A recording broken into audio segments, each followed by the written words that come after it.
Hello everyone, সবাই কেমন আছো? আশা করছি সবাই খুব ভালো আছো। আমিও খুব ভালো আছি। আজ তোমাদের সাথে শেয়ার করব পুজোর একটি ভিডিও। আর ভিডিওটা শেষ পর্যন্ত দেখো, কেমন হয়েছে জানিও আমাকে কমেন্ট করে। আর আজকের জন্য আমার ক্যামেরা মনে হয়েছিল আমার বোন, তো ও বেশিক্ষণ ছিল না, খানিকক্ষণ ক্যামেরা ধরেই ব্যস্ত হয়ে গেছে। ওর এসব হবে না ওর দ্বারা বলে চলে গেছে। তো যেখানে পুজো দেখতে গেছিলাম যাদের বাড়িতে, সেই বাড়ি পুজো চলছে, মাকে বরণ করা হচ্ছিল। তোমরা দেখো, ভিডিওটা পুরো শেষ পর্যন্ত দেখো। মায়ের পুজোর জন্য সব কিছু করছিল, পুরো ভিডিওটা আমি তুলতে পারিনি, তার জন্য সরি। তো এখানে মায়ের পুজো হচ্ছে, আর সামনে তারা তো আবার লাইভ করতে শুরু করে দিয়েছিল তাদের ফেসবুক পেজে। তো দেখো,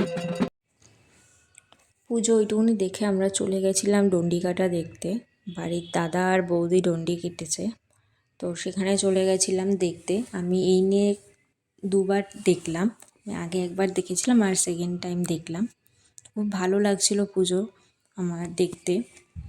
তো তোমরা প্লিজ জানিও কেমন হয়েছে ভিডিওটা। আমি পুরোটা ভিডিও করতে পারিনি, বাট যতটা করেছি আমি তোমাদের সাথে শেয়ার করলাম। সকালের ঢোকার টাইমে আমি মায়ের সামনের ভিডিওটা করতে পারিনি, যে মায়ের সামনেটা কীরকমভাবে সাজিয়েছে। তো সেটা রাতের অন্ধকারেই করেছি, তোমরা দেখে বলো। আর আমার মতে মনে হচ্ছে যে রাতের অন্ধকারে সাজাটা আরও বেশি ভালো লাগছে, কারণ টুনি দিয়ে সাজানো হয়েছিল মায়ের সামনেটা, তো সুন্দর লাগছিল দেখতে। তোমরাও জানিও কেমন লাগছে, আর মায়ের সাজ কেমন লাগছে সেটাও আমাকে অবশ্যই কমেন্ট করে জানিও, দুই মাকে কেমন লাগছে। আর ভিডিওটা তো শেষ পর্যন্ত দেখোই।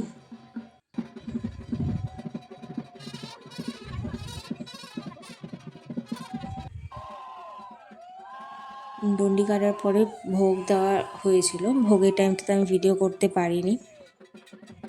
তারপরে যজ্ঞ করা শুরু হয়ে গেছিলো, তো আমি যজ্ঞটার ভিডিও করেছি। আর যজ্ঞের লটা খুব সুন্দর উঠেছিল, সত্যি খুবই সুন্দর উঠেছিল। আর দাদাটা খুব সুন্দর পুজো করেছে।